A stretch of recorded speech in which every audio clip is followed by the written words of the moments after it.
I have absolutely no idea what I want to talk about with you tonight. Absolutely none. All I've got on my mind is fighting Bill C-51. And that's... okay. So, good then. That's what we'll talk about.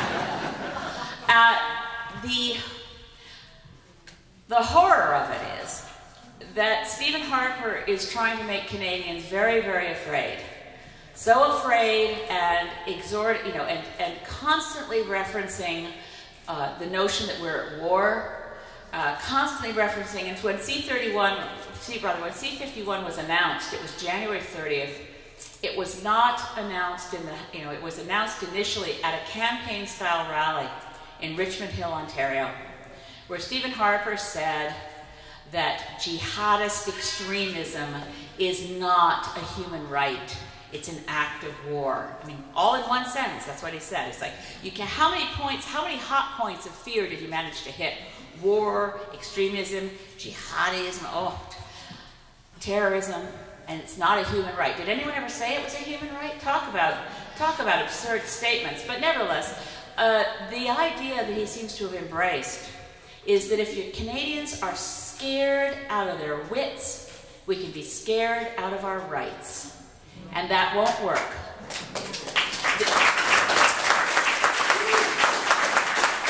So, fortunately, we can all remind ourselves that we're not a country at war. We're a country in peacetime. We are blessed to live in one of the safest countries on earth. You've seen the statistics. Some things are floating around on Facebook.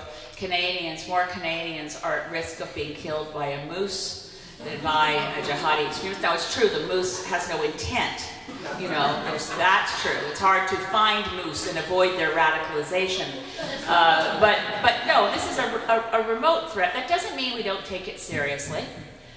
But Bill C-51 is not primarily an act to deal with terrorism.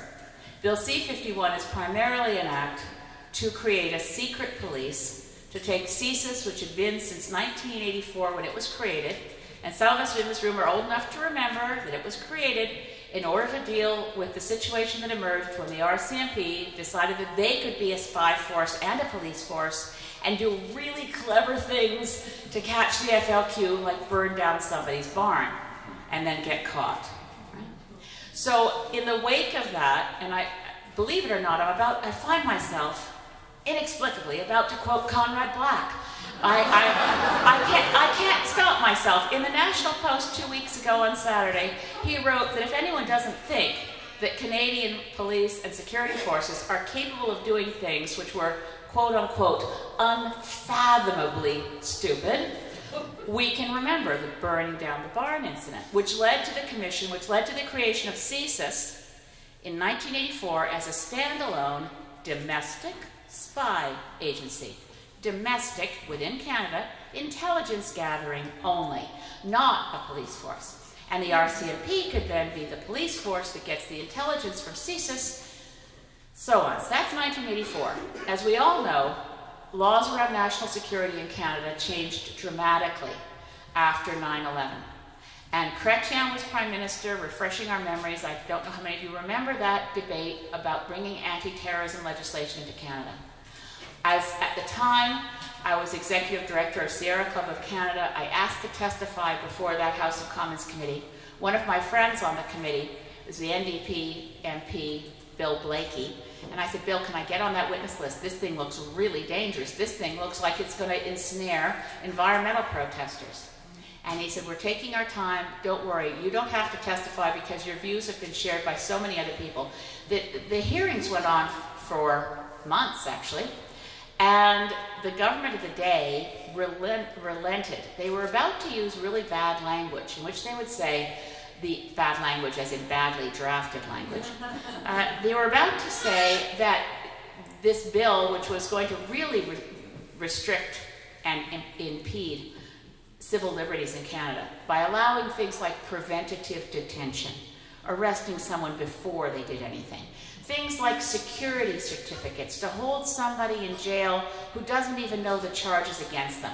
Things that violate basic concepts that have been part of the DNA of Commonwealth countries since forever, that you have the right to know the charges against you, you have a right to a lawyer, you have a right to know how to prepare your defense, and you can't be held in jail indefinitely without knowing the charges against you.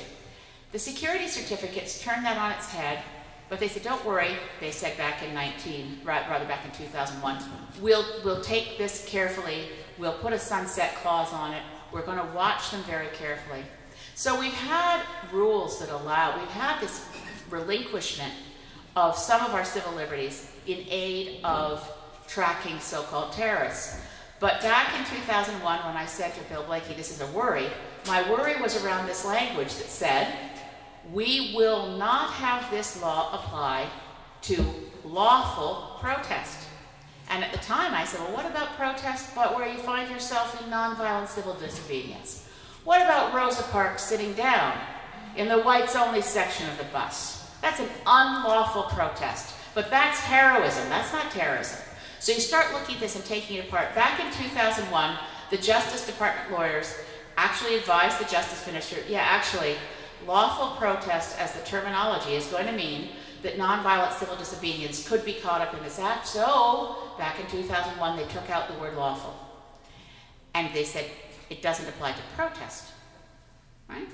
So here we are in 2015, and the minute I've asked this question in the House of Commons in question period directly of Stephen Harper, of Peter MacKay, the Justice Minister, of Stephen Blaney, the Minister for Public Safety, and they all say, well, it's too bad the Honourable Member for Satterthwaite Islands has not read the Act. It says right here, it does not apply to lawful protest. See? So each time I ask the question, I try to make it clearer. You know, talking about the fact that I'd like to break the law, right? Me, here. I'm ready to go stand in front of pipeline. I'll do nonviolent civil disobedience if called upon. I regard it as not, doesn't recommend me in my CV that I don't have a single arrest. I feel this is, something that is lacking.